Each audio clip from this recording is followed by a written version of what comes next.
जय श्री कृष्ण। आज हमारी चर्चा का विषय है ज्ञान योग। पिछले वीडियो में हमने योग के बारे में चर्चा की, केवल योग के बारे में कि योग होता क्या है,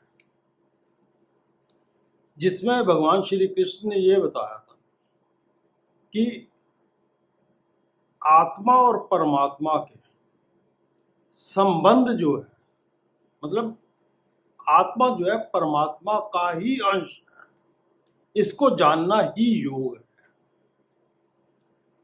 आज हम चर्चा कर रहे हैं ज्ञान योग के ऊपर। इसका अर्थ है ज्ञान द्वारा इस सत्य को कैसे जाना जाता है,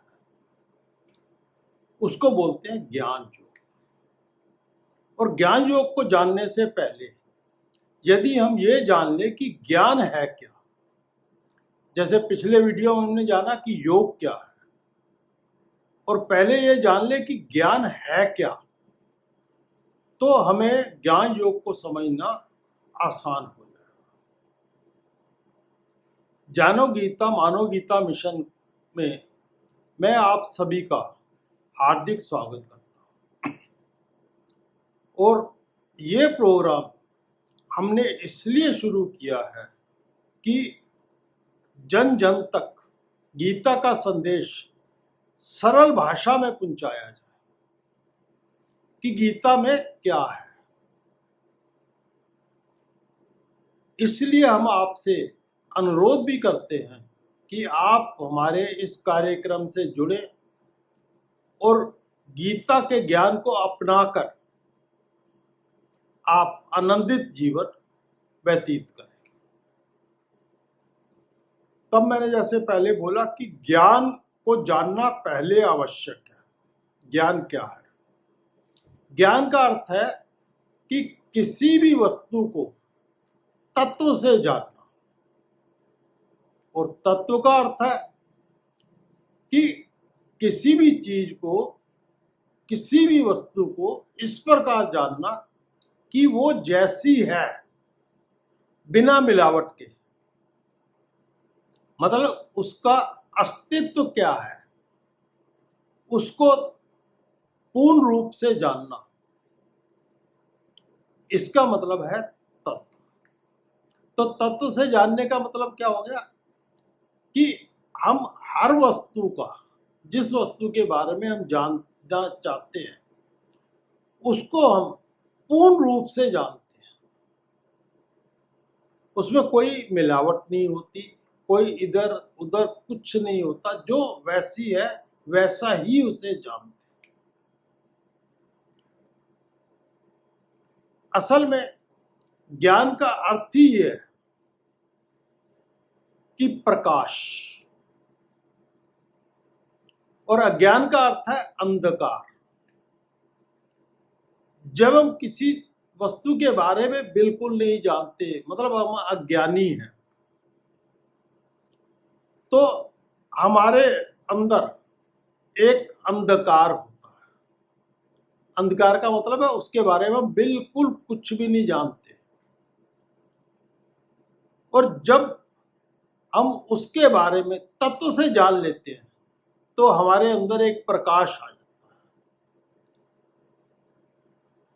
कि हमारे सारे संशय उस वस्तु के बारे में मिट जाते हैं, हम उसे पूर्ण रूप से जान लेते हैं।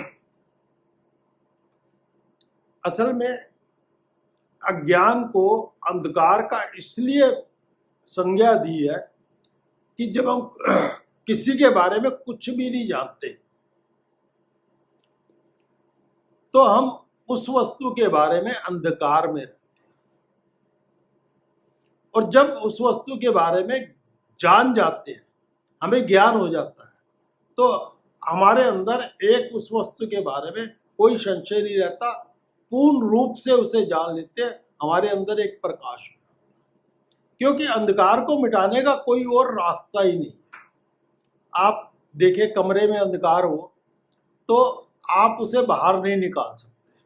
उसको निकालने का एक ही तरीका है, एक ही ढंग है कि आप उस कमरे में प्रकाश कर दें।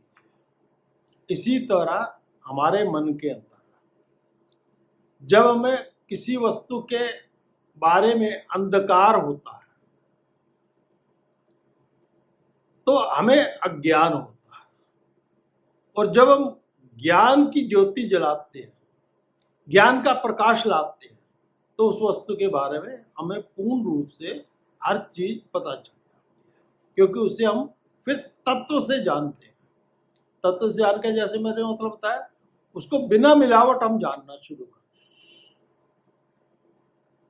तो ज्ञान योग का क्या मतलब हुआ कि ज्ञान द्वारा श्री कृष्ण भगवान ने सत्य को जानने के लिए दो ही रास्ते बताए। उसमें से एक है ज्ञान और दूसरा है कर्म। श्री कृष्ण भगवान ने इसे ज्ञान निष्ठा और कर्म निष्ठा बताया। ज्ञान निष्ठा और कर्म निष्ठा का मतलब है कि जिसको आप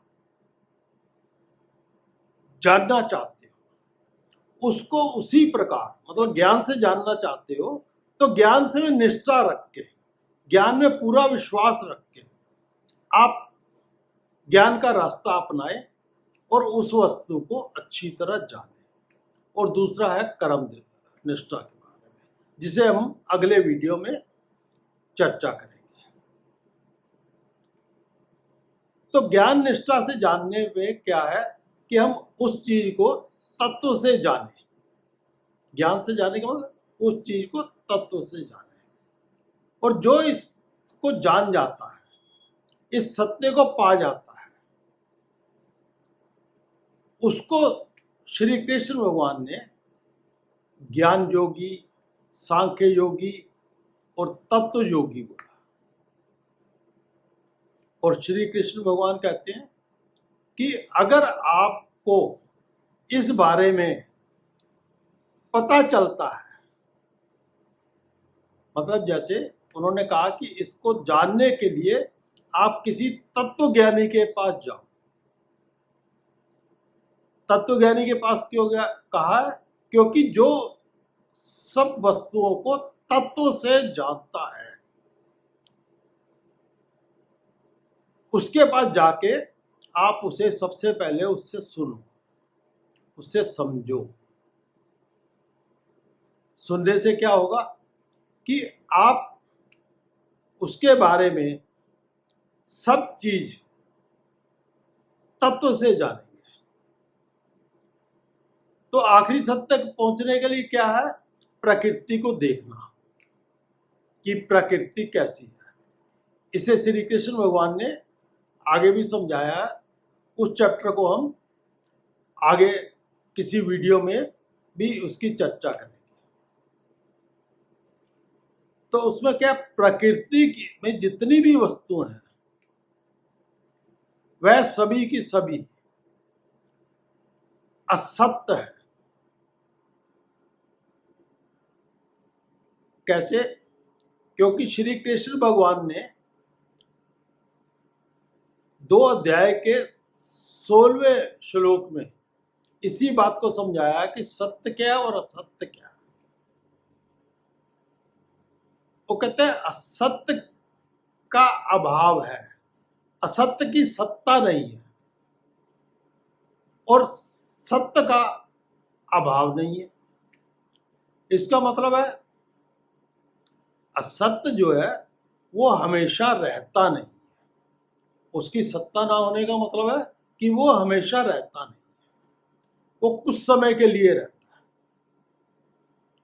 और जो सत्य है वो हमेशा रहता है, हर जगह रहता है। तो उसको इसीलिए क्या कहा है कि सार्वभौमिक और सार्वकालिक, सब जगह और सब काल में जो रहता है वो सत्य है। तो ज्ञान का मतलब ही क्या बताया था कि तत्व से जानना। तत्व से जानने का मतलब क्या है? सत्य क्या है, असत्य क्या है, उसको अच्छी तरह जानना। तो इस परिभाषा के हिसाब से हमारी प्रकृति की जितनी भी चीजें हैं वो सभी की सभी बनती भी हैं और मिटती भी हैं। आप किसी भी वस्तु को ले लो, जैसे हम अपने को ही ले लें तो हमारा कभी जन्म हुआ है, एक निश्चित तिथि को जन्म हुआ, उससे पहले हमारा शरीर नहीं था और हमारी एक दिन मृत्यु भी होगी, उसके बाद ही हमारा शरीर नहीं रहेगा, क्योंकि हम पहले भी नहीं थे, आज हैं और कल नहीं होंगे। इसलिए हम भी असत्य की श्रेणी में आते हैं। हमारा शरीर जो है असत्य की श्रेणी में आता है। आप इस प्रकार किसी भी वस्तु को देख लो। इसीलिए तत्वज्ञानी क्या है, इस बात को आपको समझाते हैं कि इस संसार में सभी चीजें असत्य हैं और इसलिए संसार भी असत्य है। आप देखते हो तो कहते हो ऐसा नहीं है, संसार को आप असत्य नहीं मानते, लेकिन आप संसार की वस्तुओं को इस नजर से देख के देखते कि संसार की कोई भी वस्तु पूर्ण रूप से इस जगत में नहीं रह सकती। वो बनती है, मिटती है, जन्म होता है, मृत्यु होता है। जिस तरह की वस्तु है, जैसे फूल उगते हैं, मुरझा जाते हैं, इस तरह आप देखोगे तो आपको हर चीज इस तरह नजर आएगी। लेकिन ये वस्तुएं क्या है, क्योंकि ये वस्तुएं कालिक हैं। कालिक मतलब कुछ समय के लिए, वो इसलिए ये सारी वस्तुएं हमारे काम आती है, क्योंकि प्रकृति ने इतनी बड़ी सृष्टि बनाई है, तो सृष्टि में रहने के लिए वस्तुएं भी चाहिए, क्योंकि जैसे हमें भोजन चाहिए, पानी चाहिए, और भी चीजें चाहिए। तो ये सारी चीजें जितनी भी कालिक वस्तु हैं, और जिसे हम असत्य कह रहे हैं, वो सृष्टि को चलाने के लिए बनाई है। सृष्टि में कोई भी वस्तु बिना कार्य का नहीं है, उसका कुछ ना कुछ कार्य जरूर है जो सृष्टि की जरूरतों को पूरा करती है। लेकिन वो सब चीजें परमानेंट नहीं है, टेम्परेरी है। कभी है, पहले नहीं थी, फिर बीच में आ जाती है, फिर चली जाती है, तो उनको असत्य भी बोला है, क्योंकि प्रकृति की सभी चीजें असत्य है। इसलिए संसार को असत्य कहा गया। इसलिए ये जितनी चीजें हैं केवल प्रकृति के प्रयोग के लिए है।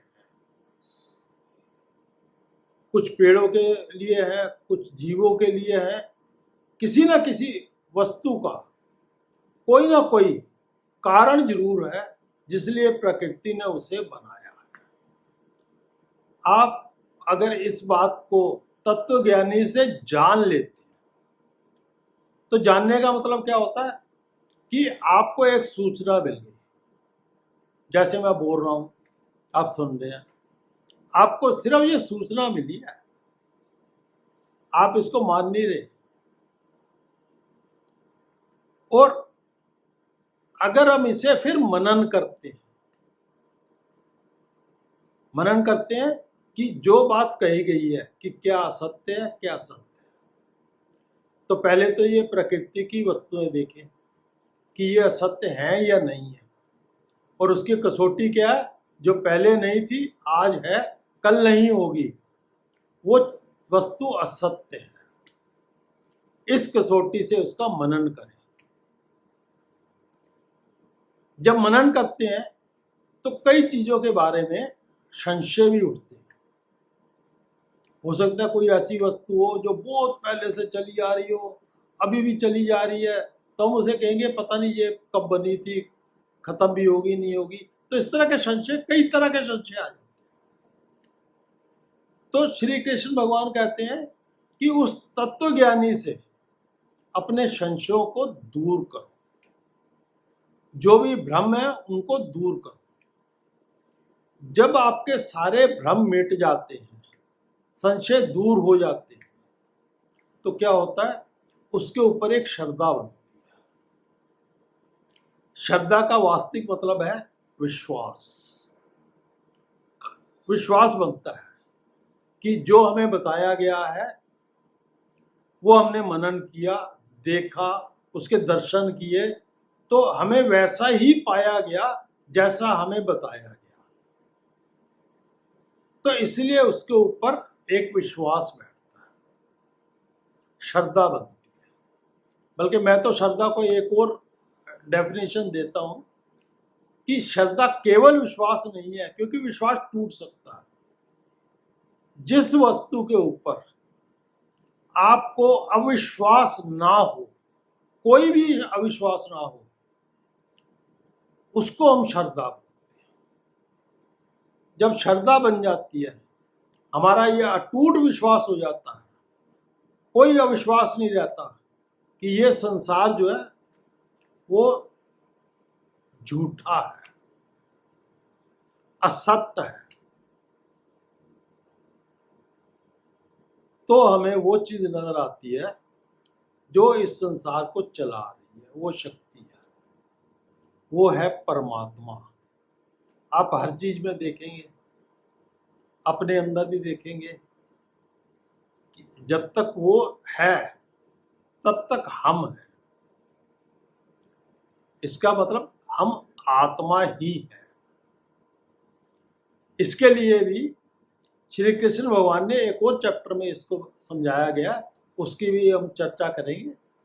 क्योंकि गीता में श्री कृष्ण भगवान ने जो जो भी समझाया है, हम हर बात पे इस चैनल पे उसकी चर्चा करेंगे, ताकि आपको गीता के बारे में अच्छी तरह ज्ञान हो जाए। और फिर आप गीता पढ़ेंगे तो आपको एक अलग ही आनंद आएगा। तो श्री कृष्ण भगवान ने कहा जब श्रद्धा बन जाए, जब उसके ऊपर विश्वास हो जाए, तो फिर उसको चरित्र में लाओ।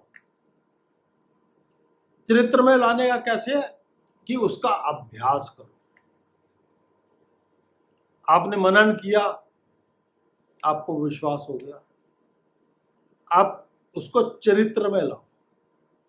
चरित्र में लाने का मतलब है कि आप जो भी कार्य करोगे, जो आपका ये विश्वास है, उसी के अंतर्गत करो। और जब आप चरित्र में लाते हैं, चरित्र में लाने के बाद श्री कृष्ण भगवान उसे ज्ञान योगी, सांख्य योगी या तत्व योगी कहते हैं। जब वो चरित्र से उस तरह का बन जाता है। इसके लिए भी कृष्ण भगवान ने कर्म योग और ज्ञान योग के बारे में अलग से थोड़ा कंपैरिजन भी किया है, तो उसको भी हम किसी और वीडियो में लेंगे। लेकिन आज का विषय जो था कि ज्ञान योगी किसे कहते हैं और ज्ञान योगी बनने की प्रक्रिया क्या है। मैं तो इसे ये कहता हूं, अज्ञानी से ज्ञानी होने की जो प्रक्रिया है उसे कहते हैं ज्ञान योग। तो ज्ञान योग का अर्थ है कि आप जब शुरू किया तो आप अज्ञानी थे।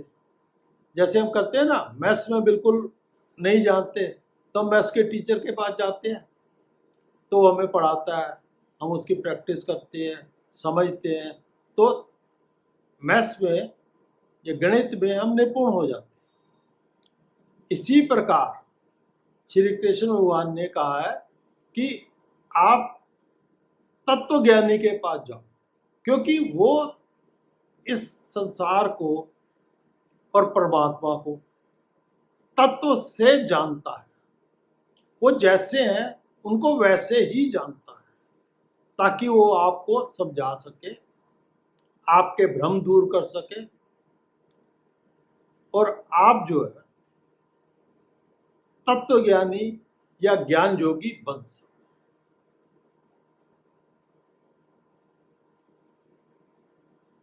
आज का वीडियो आपको कैसा लगा? यदि अच्छा लगा हो तो उसे लाइक जरूर करें और आगे के वीडियो देखने के लिए इसे सब्सक्राइब जरूर करें और अपने मित्रों को साथ जोड़ने के लिए शेयर जरूर करें, क्योंकि हमारा इसमें एक ही उद्देश्य है कि घर घर तक गीता का संदेश पहुंचे, क्योंकि ये किसी धर्म का ग्रंथ नहीं है, ये मानव जाति के लिए जीवन जीने का सार क्या है उसका ग्रंथ है। ये मैं तो कहता हूं कि विद्यार्थियों को इसे जरूर देखना चाहिए, क्योंकि गीता का सारा संदेश बताने के बाद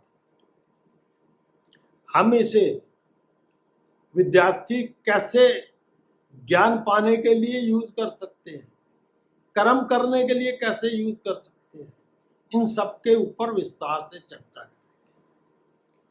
तो अगले वीडियो तक मैं आपको नमस्कार करता हूं। जय श्री कृष्ण।